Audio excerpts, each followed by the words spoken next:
Y ahora nos preparamos para recibir su palabra que nos trae Daniel Reboledo, así que vamos a recibirlo con un fuerte aplauso.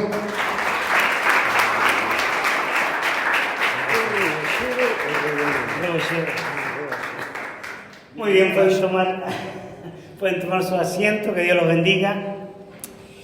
Qué bueno es juntarnos una vez más para celebrar y adorar el nombre del Señor. Amén. La Biblia dice que es bueno habitar los hermanos juntos, pero no solamente juntos, sino que también en armonía. ¿Qué quiere decir en armonía? Que tengan el mismo tono de voz al cantar. O armonía quiere decir en un mismo sentir. En un mismo sentir, ¿no? Porque no todos tenemos el mismo tono para cantar. Ya si los que nos dirigen quedaran en silencio y nos escucharan a nosotros, Dios tenga misericordia, ¿no? ¿Está? Uno suena bonito entre medio de toda la gente, ¿se han dado cuenta cuando uno canta? Suena bonito, pero cuando te toca cantar solo, ahí ya como suena distinto, ¿tá? Pero damos gracias a Dios, y siempre lo digo, ¿no? Es una locura para mí todo lo que es el congregarse, todo lo que es la iglesia, todo lo que es Dios, todo lo que es la vida del cristianismo.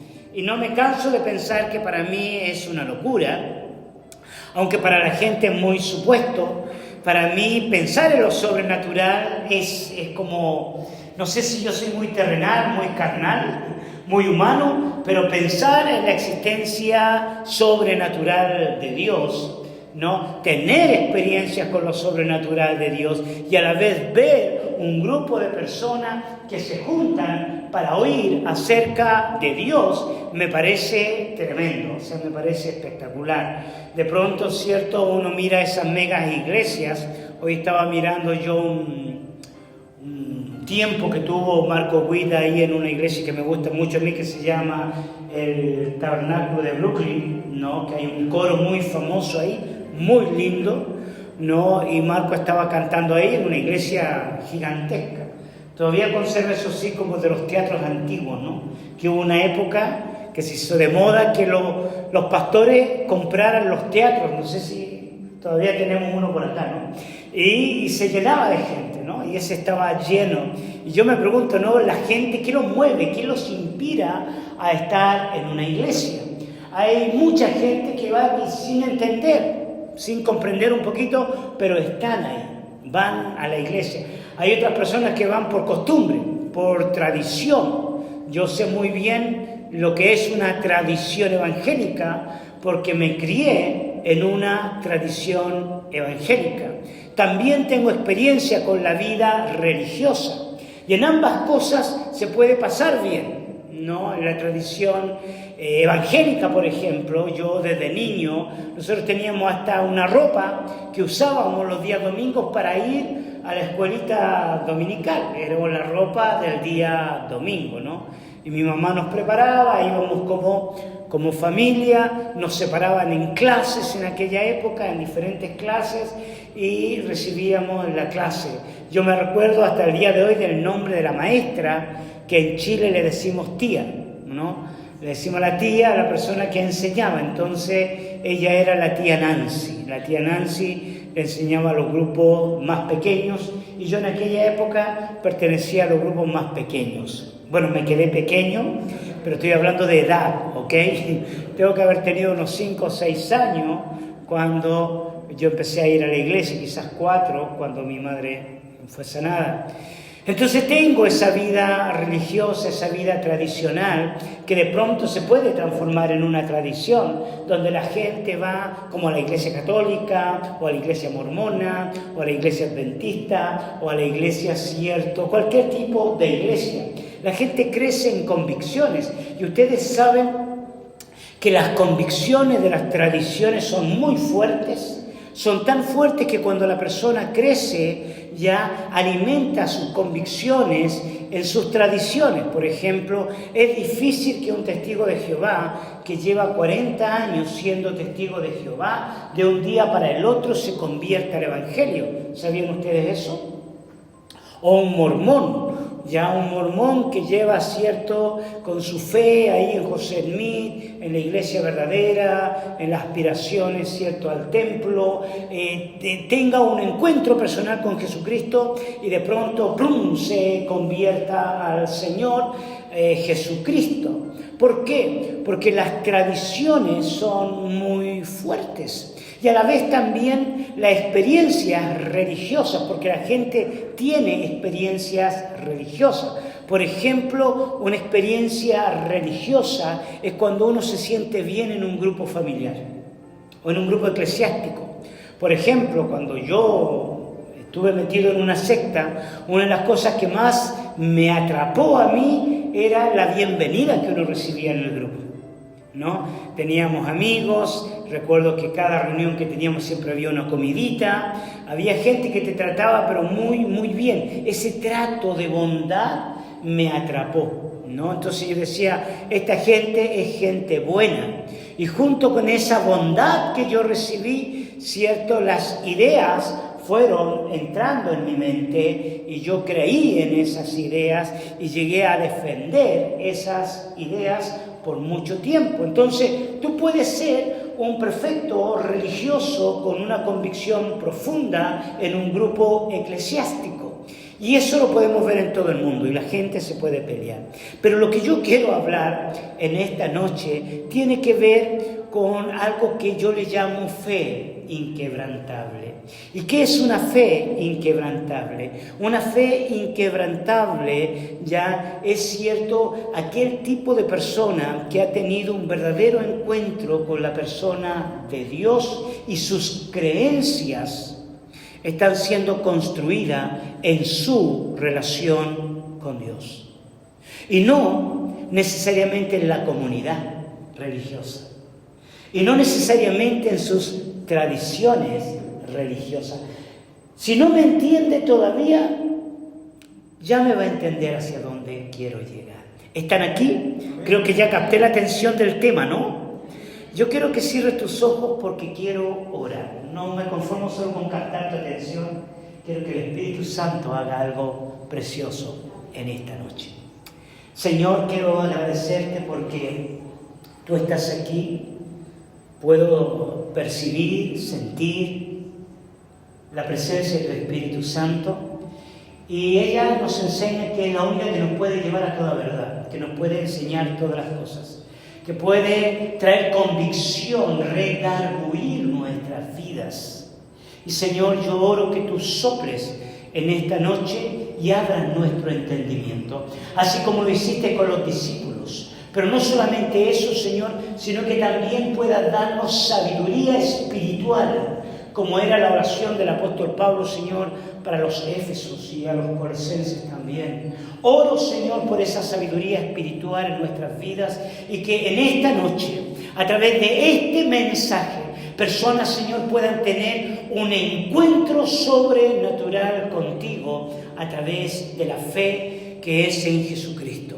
Reprendemos al diablo, reprendemos la mentira, reprendemos el engaño y reprendemos todo falso sistema de creencia que pueda estar alimentando nuestra existencia, porque queremos conocerte en espíritu y en verdad. Gracias por estar con nosotros, en el nombre de Jesús. Amén y amén. Toda esta introducción que acabo de dar, obviamente quiero que lo veamos de una manera bíblica. Y para verlo de esta manera bíblica, quiero que abras tu Biblia allí en el libro de los Gálatas, en el capítulo 1, versículo 11. Gálatas, capítulo 1, versículo 11. Y si pudiéramos ponerle un título, que ya lo mencioné y que ya lo vieron seguramente en las redes sociales, ya el tema de esta predicación y del domingo es una fe inquebrantable, ¿no?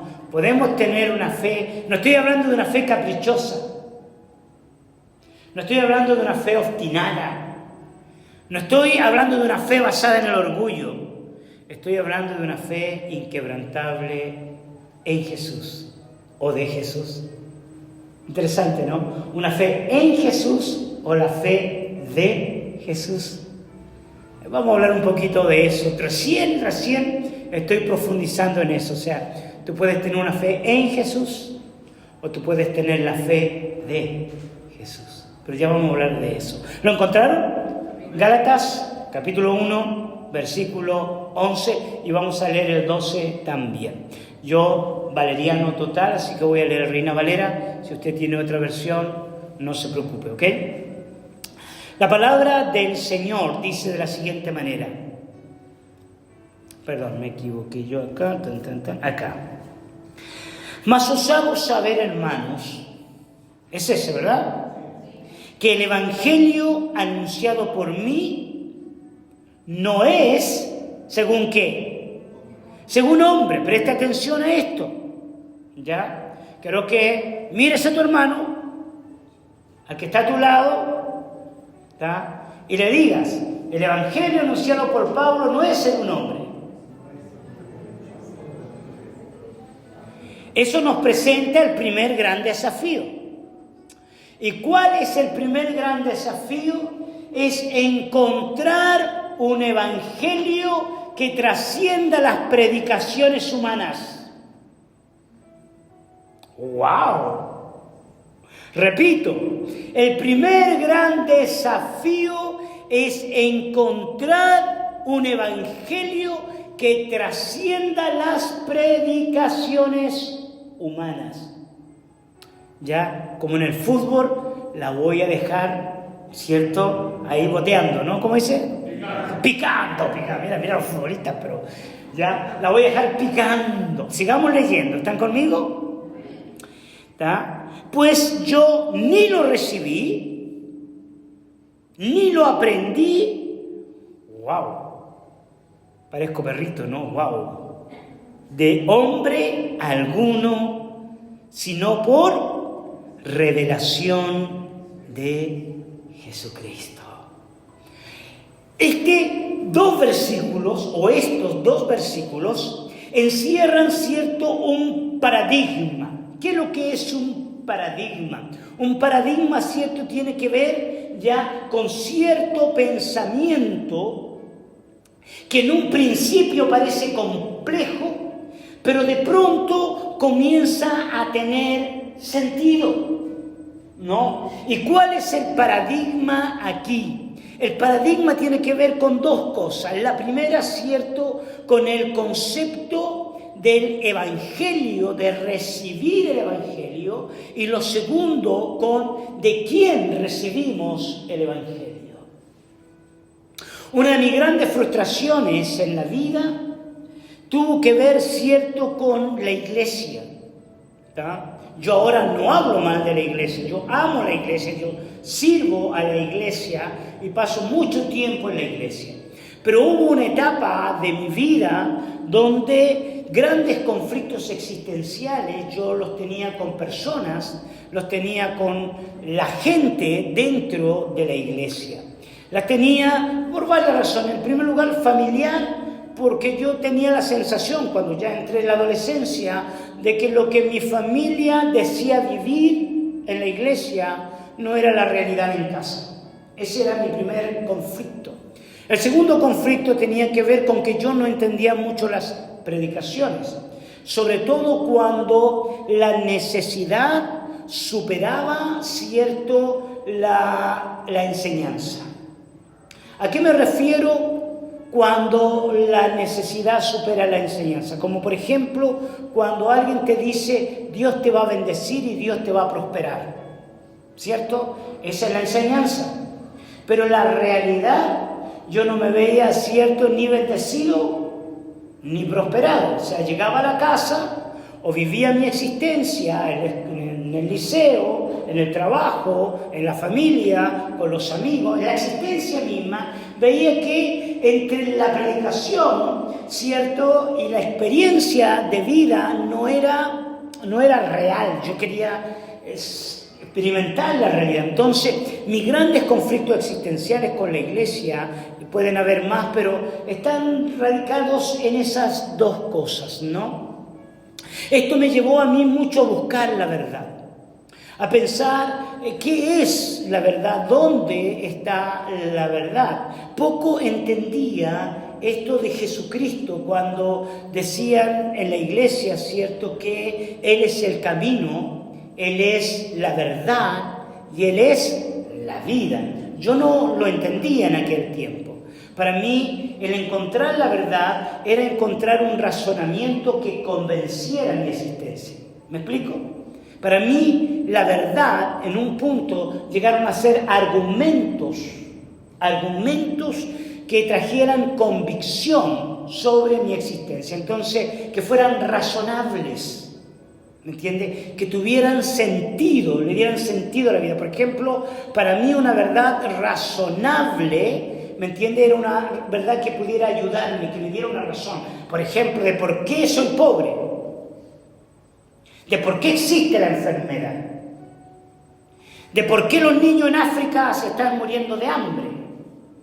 ¿Me explico? ¿Por qué estas semanas más de 650.000 personas han estado emigrando de Goma, ¿cierto?, en Angola, a causa de la invasión del movimiento guerrillero M23?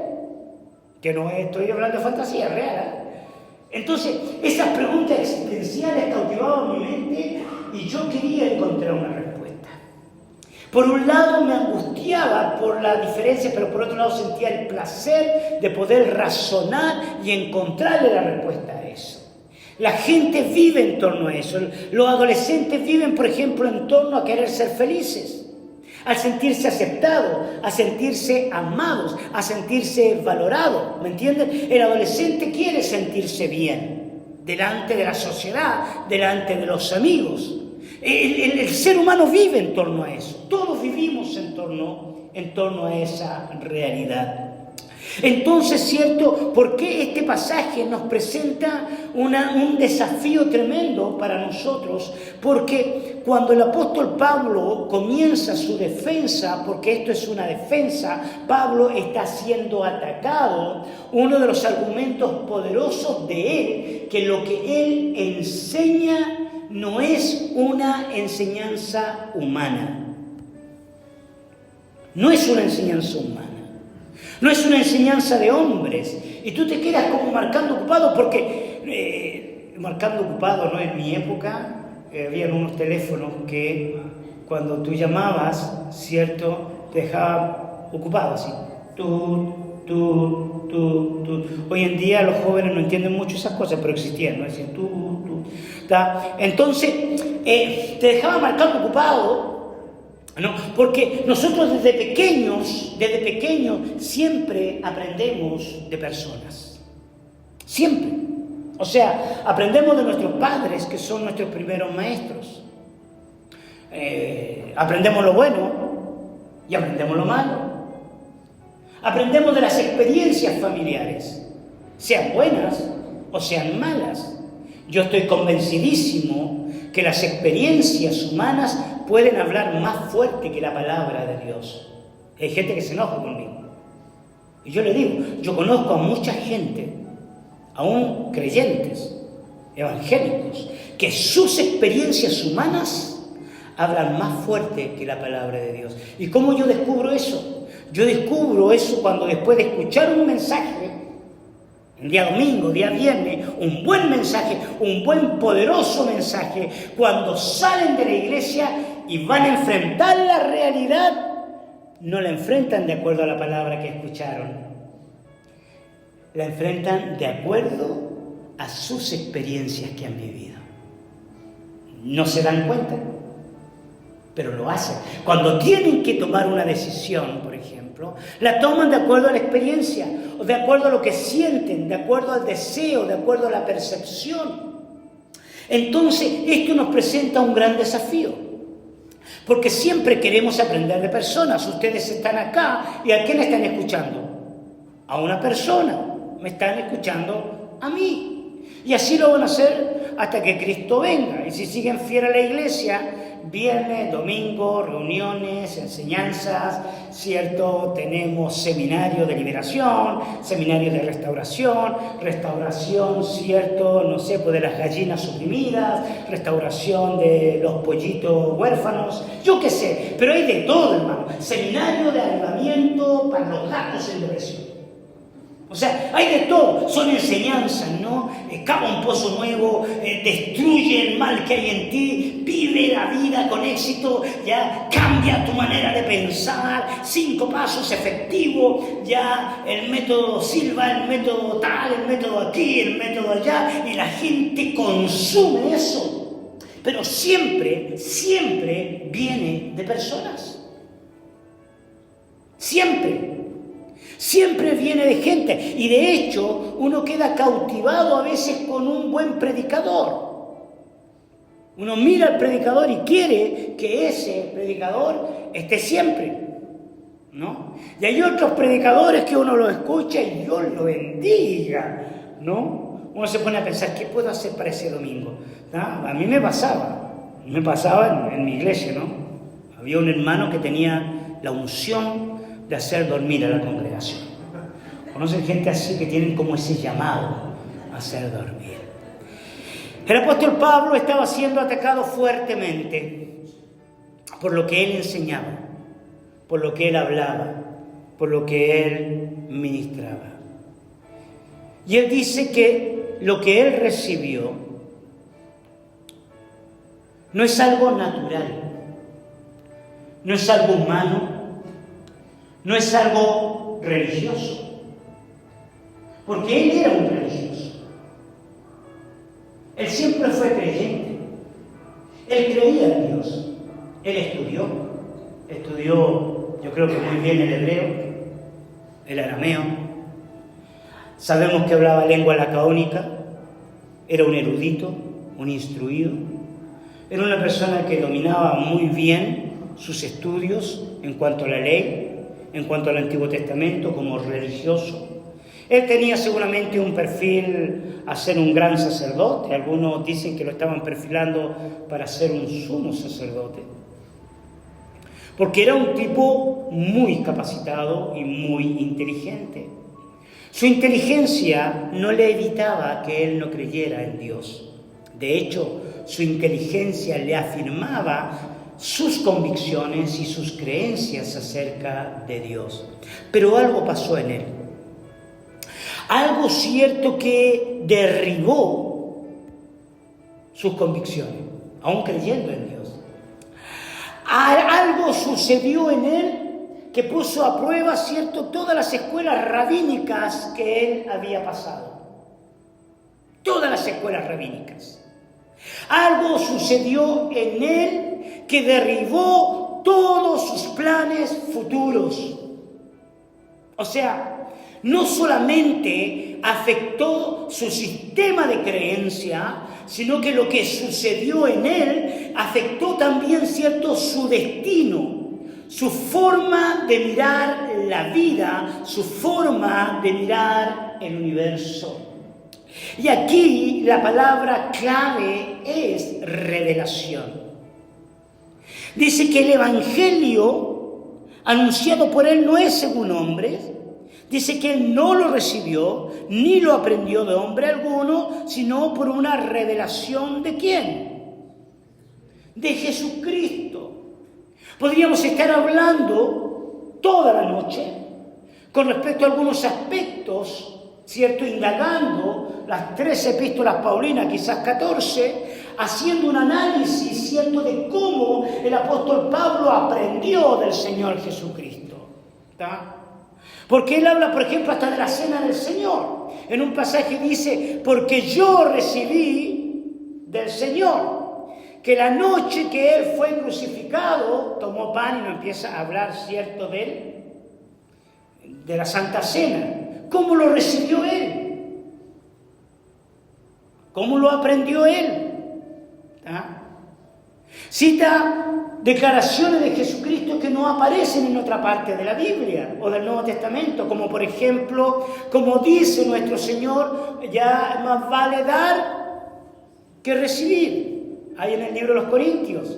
Entonces te ponía a pensar, y podemos estar toda la noche hablando sobre aspectos, ¿cierto?, de cómo recibió o qué fue lo que recibió el apóstol Pablo con respecto, ¿cierto?, a la revelación de Jesucristo. Pero quiero centrarme en una. ¿Y cuál es? Es aquella, ¿cierto?, que es la primera experiencia del apóstol Pablo camino a Damasco. Esa primera experiencia del apóstol Pablo, que seguramente algunos de ustedes manejan, y si no la voy a narrar, no la voy a leer, se las voy a contar, tiene mucho que ver, ¿cierto?, con esta transformación histórica en la vida del apóstol Pablo. La primera faceta de él tiene que ver, ¿cierto?, con el encuentro personal con Jesús. No fue un encuentro programado. Quizás el cielo lo tenía programado, pero creo que Pablo no lo tenía programado. Pablo no programó salir esa mañana y decir, bueno, camino a Damasco me voy a encontrar con Jesús de Nazaret.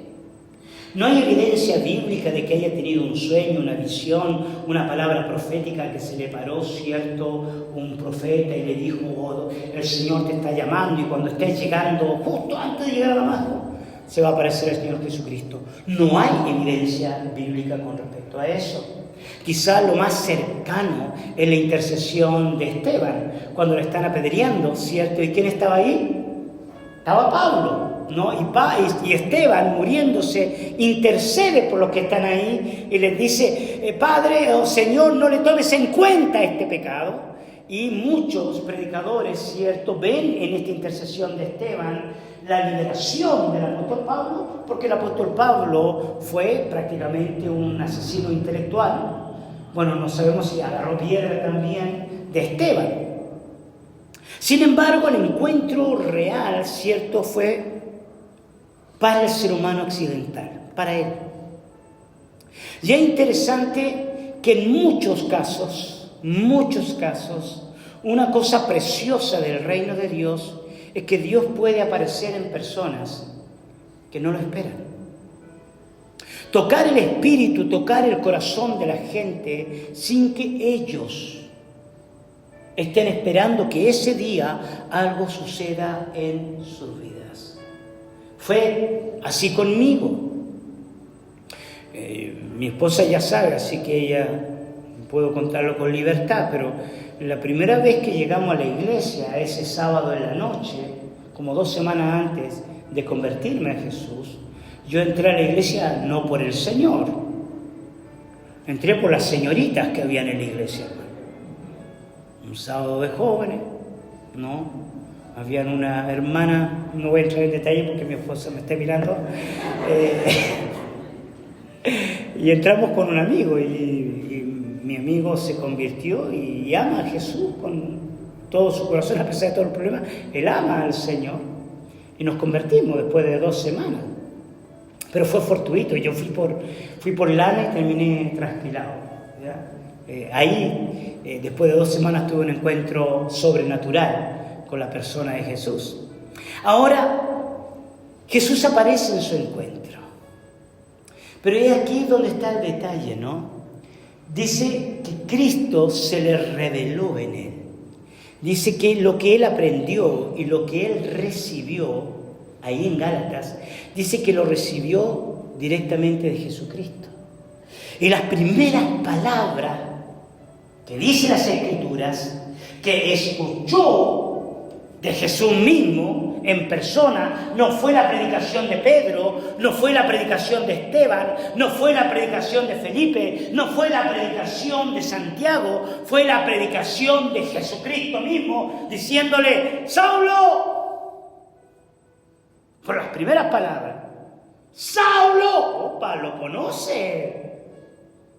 ¿Nunca escuchaste tú, capaz que yo soy el único que me vuelvo loco, tu nombre de pronto como que alguien te estaba llamando y no era nadie? A mí me ha pasado. A veces me despierto y escucho mi nombre. Estoy en algún lugar. Daniel.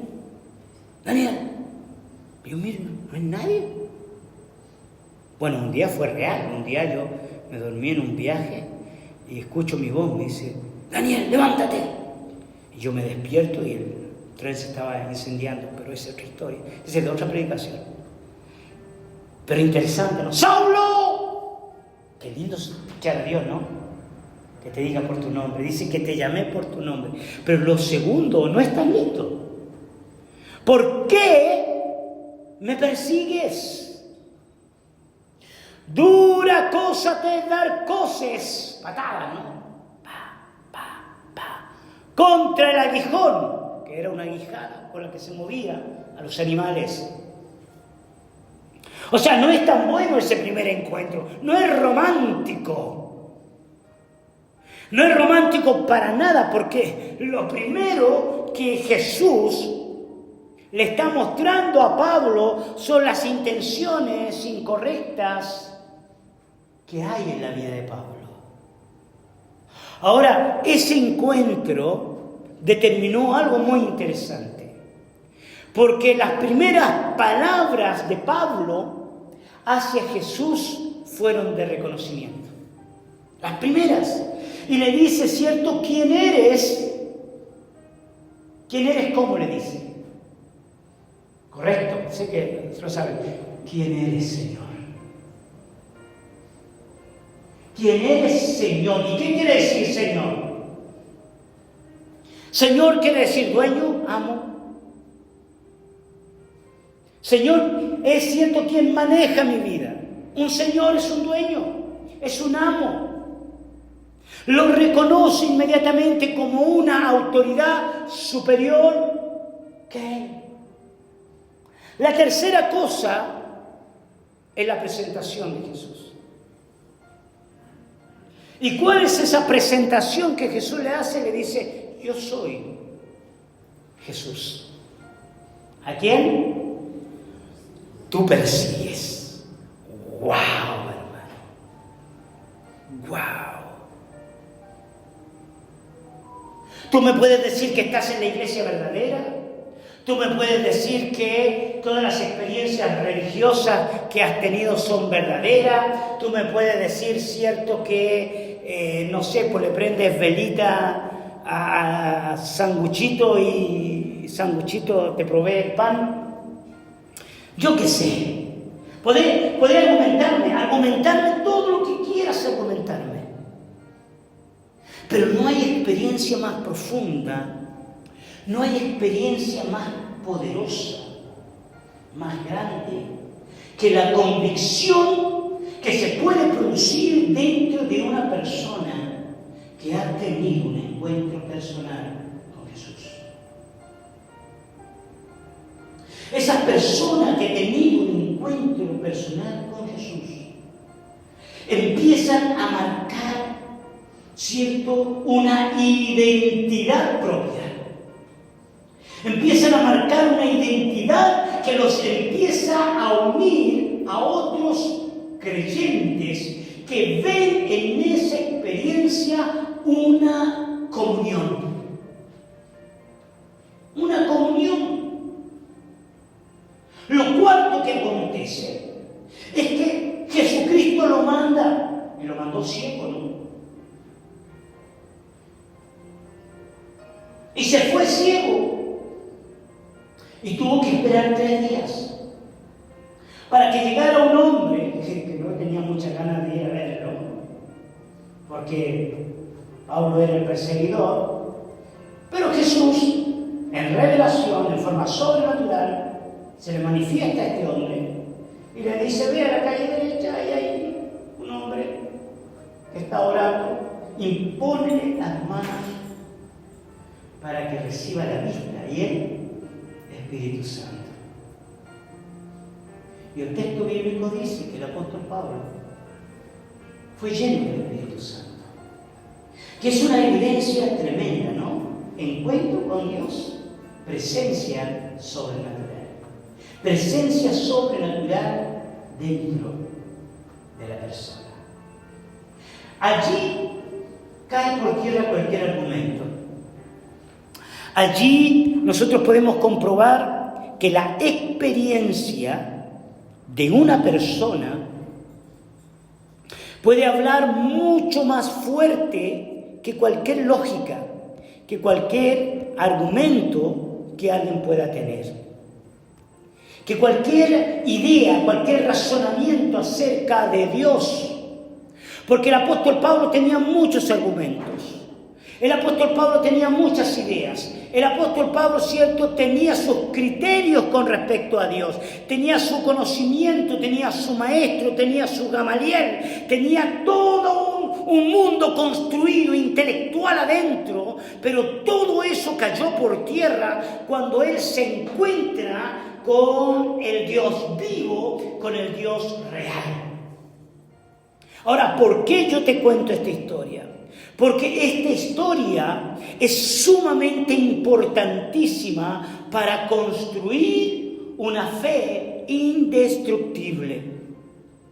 La fe inquebrantable solo se puede construir en base a un encuentro personal con Jesús, a una experiencia real que alimenta tu espíritu, que llena tu alma y que no es racional. Muy por el contrario, la razón muchas veces atienta contra la fe. Es más, lo que nosotros consideramos saludablemente razonable puede ser el alimento de los incrédulos de este mundo. Les repito la idea. Lo que nosotros consideramos saludablemente razonable, y estoy hablando de creyente y no creyente, puede ser el alimento de los incrédulos. Porque la persona que tiene un encuentro personal con Jesús puede llegar a niveles impresionantes de locura en cuanto a lo que es la vida espiritual. Me costó tanto entender esto. Y mientras nosotros no tengamos una búsqueda íntima con el Señor, nos va a seguir costando entender. Te pongo un ejemplo, que hoy, esta mañana, lo recordaba en una predicación de hace muchos años atrás, del 2012. Jesús va caminando, aparece un principal de la sinagoga y le dice, cierto, a Jesús: mi hija está gravemente enferma, ven a orar por ella. ¿Conoce la historia? No sé si la conocen. ¿Ya? La verdad es que la hija de ese principal, que era un principal de la sinagoga, estaba muerta. Había muerto. Otro pasaje dice que ya había muerto.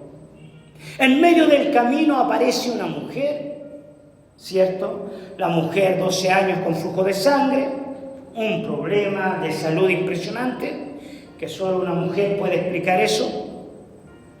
Toca el manto de Jesús y la mujer queda sana totalmente. ¿Tá? En todo ese proceso y toda una conversación con la mujer, yo voy rápido porque no es esa la predicación, lo estoy poniendo solo como ejemplo, y yo me imagino al padre que vino por su hija y Jesús entreteniéndose, sanando a otra persona. ¿Tá? Y yo me imagino la paciencia y la fe que hay que tener para creer que Jesús se va a hacer cargo de la hija, a pesar de todas las circunstancias. Entonces, bueno, avancemos rápido. Sana la mujer, siguen caminando y llega a la casa donde la niña estaba muerta. Tenía 12 años, imagínate, un adolescente, cuánto dolor en la familia.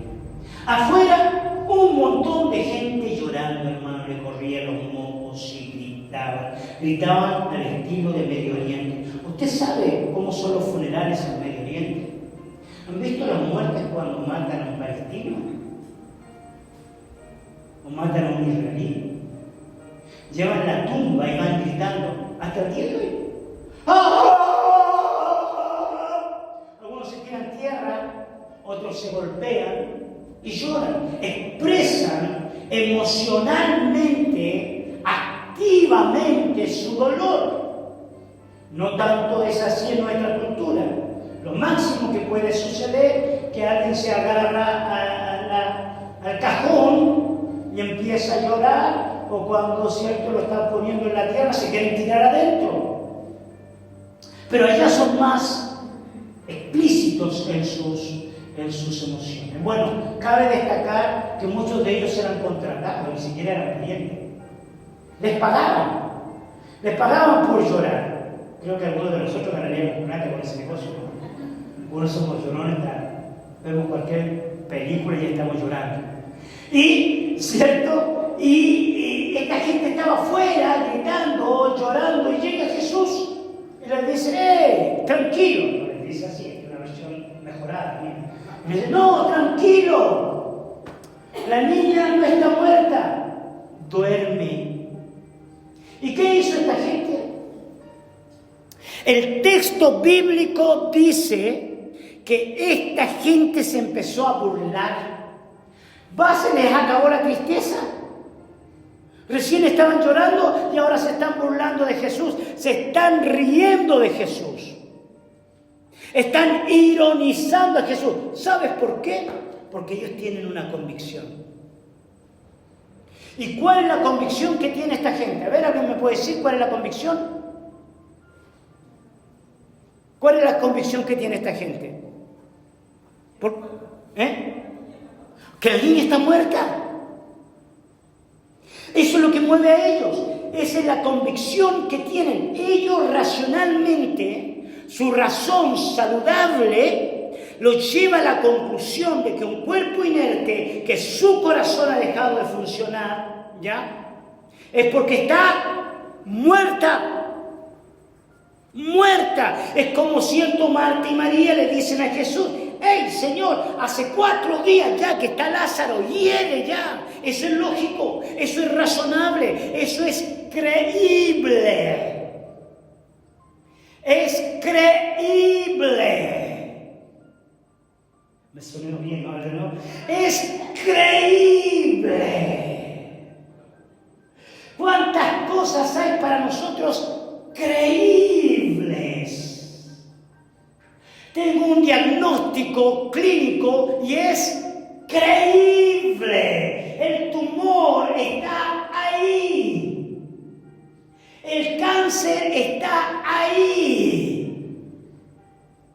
El diagnóstico es creíble, es depresión, es autismo. Mira, hay gente hoy día autista que nunca antes habían sabido que eran autistas. ¿Sabes cuándo supieron? Cuando le dieron el diagnóstico. Si nunca le hubieran dado el diagnóstico, jamás se hubieran enterado de que son autistas. Ah, mira, soy autista. Ya, soy celíaco. Le dolió la panza. Le dolió la panza, hermano. Llegan al nutricionista, a veces ni siquiera le hizo un chequeo médico. Créanme. Hay gente que ni siquiera le hace el chequeo médico y el nutricionista le mira y le dice, tú eres celíaco. ¿Comiste trigo? Sí, estoy comiendo trigo. ¿Estás comiendo harina blanca? Sí, estoy comiendo nada. Por los siglos de los siglos, ¿qué va a hacer esa persona? Mira la panadería y le duele la panza, hermano. No estoy hablando de ustedes. Pero hay gente así. Hay gente que ni siquiera se hizo un chequeo médico. Porque si me dijeran, por último, que descubrieron que la glándula interna que produce la ciliacolicitis, no sé. Creo que me entienden. Y te lo digo. Hay gente que se siente detrás del escritorio del médico. Yo sabía que me senté delante de un médico, estaba re enfermo, y me dijo, ¿qué le pasa? Y yo le dije, me pasa esto y esto, yo tengo un problema linfático, mis piernas se me hinchan, tengo una bacteria que se me activa, un estratofilococo, me las sabía todas, porque ya por años, uno se aprende todo, ¿no? Y me dice, sí, ¿y cómo lo tratan? Me dijo. Y bueno, a mí lo que me dan es un antibiótico, 500 cada 6 horas, y el tipo empezó, miró, vaya a la farmacia y retírelo por 10 días. ¡pum! Sentí que me merecía yo el sueldo del mes, hermano. ¿Sabes cuánta gente hay así? Ahora, esta gente está burlándose de Jesús. Ahora, no se ofenda por ellos. No se ofenda, porque si usted estuviera en un funeral, y de pronto llega un loco y que dice, no, si tu pariente no está muerto, solo duerme, ¿qué harías tú? Este está mal de la cabeza. Está mal de la cabeza. Y todos conocemos el final de la historia. Talita Kumi, niña, a ti te digo, levántate. Y es cierto, la gurisa, hermano, se levantó hasta con hambre, creo. ¡Tremendo! Eso no es racional. Por tanto, quebranta, cierto, las creencias de la lógica humana. Quebranta las creencias, ¿cierto?, de lo que nosotros percibimos de la realidad humana. Ahora, para conocer a Jesucristo, para entender a Jesucristo, para vivir a Jesucristo, para tener una pasión por la eternidad, toda persona necesita edificar su fe, no en las enseñanzas humanas, no en las enseñanzas de hombre, no en las enseñanzas de un maestro. No. Pueden haber excelentes profetas, apóstoles, querubines, qué sé yo, pastores renombrados, libros escritos, hermano, y te pueden dar un diagnóstico del cielo impresionante. Hay gente que dice que ya estamos en el tiempo final, que realmente Trump es el anticristo y que ahora, cierto, con la unión de Gaza que van a echar los palestinos, se está construyendo el templo. Tienen todo un negocio histórico ahí, hermano.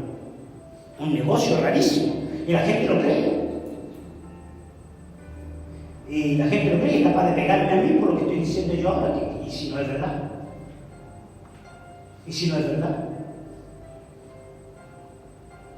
¿Qué te lo está diciendo? ¿Te lo dice tu relación con Dios? ¿O hay un hombre que te lo dijo? ¿Por qué sabes lo que sabes? ¿Por qué sabes lo que sabes? ¿Por qué crees lo que crees? Dime de quién aprendiste y te diré lo que crees. ¿Ya? Dime quién es tu maestro y te diré cuál es tu fe. Dime cuál es tu maestro y te diré cuál es tu fe. Tu verdadera fe. El Señor es real. Y aunque esa palabra ustedes la han escuchado muchas veces, el Señor es real. Y Él quiere manifestarse a nuestra vida. No solo, cierto, a través de una enseñanza, sino que a través de una experiencia real y sobrenatural con nosotros. Esto transformaría de una manera impresionante la vida del apóstol Pablo. Yo quiero citar un pasaje más, porque ya se me está yendo la hora. Allí en Gálatas, capítulo 2, versículo 20, que es un pasaje, pero muy, muy conocido. Recién vi la hora, no tengo lente.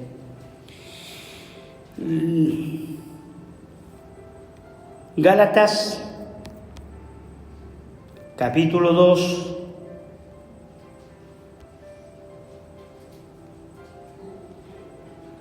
versículo 20. Es un pasaje muy conocido, pero quiero destacar la parte menos conocida del pasaje. Interesante, ¿no? Es un pasaje muy conocido, pero quiero destacar la parte menos conocida de este pasaje. Lo vamos a leer entero. Gálatas 2:20. ¿Lo tienen? ¿Están aquí todavía mentalmente? No miren el reloj porque ya se me pasó la hora hace rato y no me había dado cuenta. Dice, con Cristo estoy juntamente crucificado y ya no vivo yo, mas vive Cristo en mí. Y lo que ahora vivo en la carne, lo vivo ¿en quién? En la fe del Hijo de Dios, el cual me amó y se entregó a sí mismo por mí. La parte que yo quiero destacar no es que estoy crucificado con Cristo, que es la parte que más se predica de este pasaje, sino que la parte que yo quiero destacar de este pasaje es la declaración paulina cuando dice, ¿cierto? Dice, y lo que ahora vivo en la carne, lo vivo ¿en qué? En la fe del Hijo de Dios. ¿Qué significa lo que vivo en la carne? Cuando dice lo que vivo en la carne, no está hablando en su naturaleza pecaminosa, ¿ya? Sino que está hablando en su naturaleza humana, porque hay diferentes aplicaciones de la palabra carne. En este contexto es su naturaleza humana, o sea, lo que yo vivo en mi vida terrenal, lo que yo vivo, ¿cierto?, en mi vida terrenal, ya no lo vivo yo, sino que lo vivo, ¿cierto?, en la fe. ¿En cuál fe? ¿En cuál fe? ¿La fe en quién? La fe en Jesús. Pero no dice la fe en Jesús. No dice la fe en Jesús. Te han dicho a ti muchas veces, tú tienes que tener fe en Jesús. Y tú dices, yo creo, pero no pasa nada. Escuchas un mensaje y dices, ok, Señor, yo creo en ti, yo creo que tú puedes hacer esto, porque estás escuchando el mensaje de Cristo. Entonces, tú piensas que tener la fe de Jesús es tener fe en Jesús, que Él lo puede hacer. ¿Amén? ¿Creemos que Cristo puede sanar? Ahora, cuando tú tienes la fe de Jesús, ya no solo piensas que Él puede sanar. Porque ¿qué hacía Jesús? ¿Qué hacía Jesús? Sanaba. Quiero que me entiendas, te lo repito. Tú puedes tener fe en Jesús. Y tú dices, bueno, si Dios quiere, si Dios permite, si es la voluntad de Dios, todo marcado en el campo de la incertidumbre, ¿no? Si Dios quiere, si Dios permite, el domingo voy a estar ahí.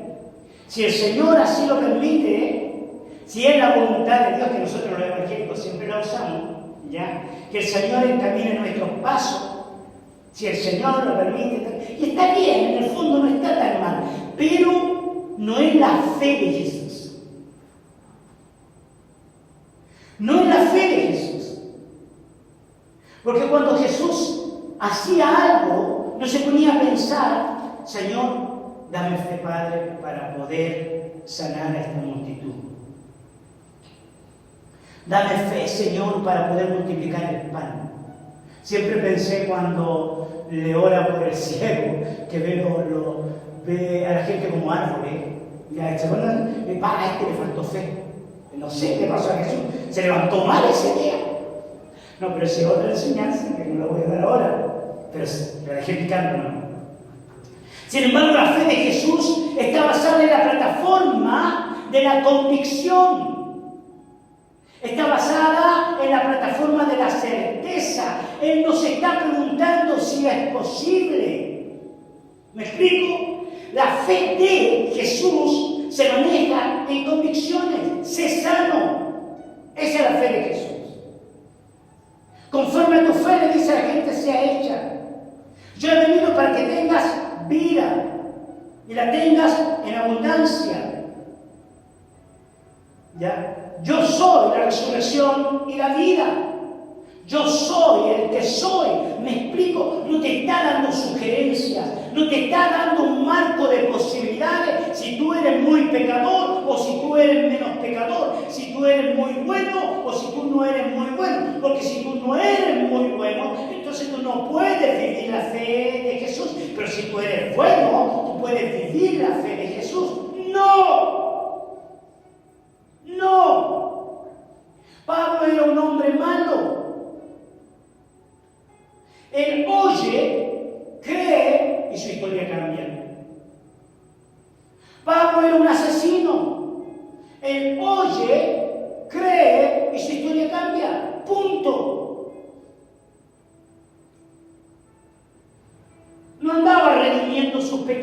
todos los días. Él creía, porque él tenía la fe de ¿quién? De Jesús. Y lo que ahora vivo, dice, lo vivo en la fe. Es una fe inquebrantable. Queridos, Cristo sana. Cristo sana. Cristo salva. Cristo libera. Y la primera pregunta que se te viene a la mente es, ¿pero por qué yo no veo la sanidad? ¿Por qué yo no veo? Bueno, ese es un asunto de tu mente. Ese es un asunto tuyo. ¿Da para entender esto? ¿O estoy hablando en chileno? ¿Da para entender, no? ¿Te das cuenta de un asunto de tu mente? Yo he venido para que tengan vida y la tengan en abundancia.